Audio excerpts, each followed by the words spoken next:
السلام علیکم. تاسو کته چې موږ یو اے سی سرویس د لپاره راغلی یو.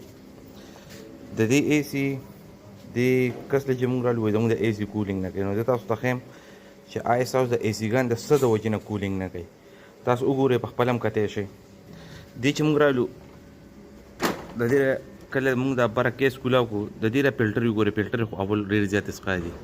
اول خو تاسو له پکار دي چې کم سے کم دا فلټر چې کومي د دې فلټر هفته کې خامخا صفایي کوئ.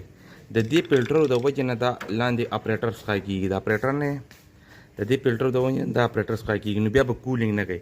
تاسو چې کوم کولینګ غواړئ هغه شان کولینګ به نه شي کوي. دې اپریټر ته وګورئ دا ډېر زیات څخه شوی دی. دا د دې فلټرو صفایي نه کوي. چې کله د فلټرو صفایي نه کوي نو دا اے سی به کولینګ نه کوي.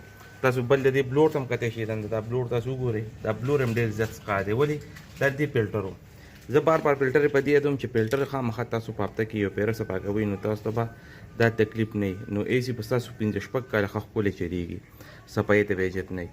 خامخا فلټر یې پاکوئ او دې اے سی مونږ سروس کوو. انشاءالله چې دا به ښه باقاعده کولینګ چلیږي چې دا مونږ مکمل پاک کړو. والسلام.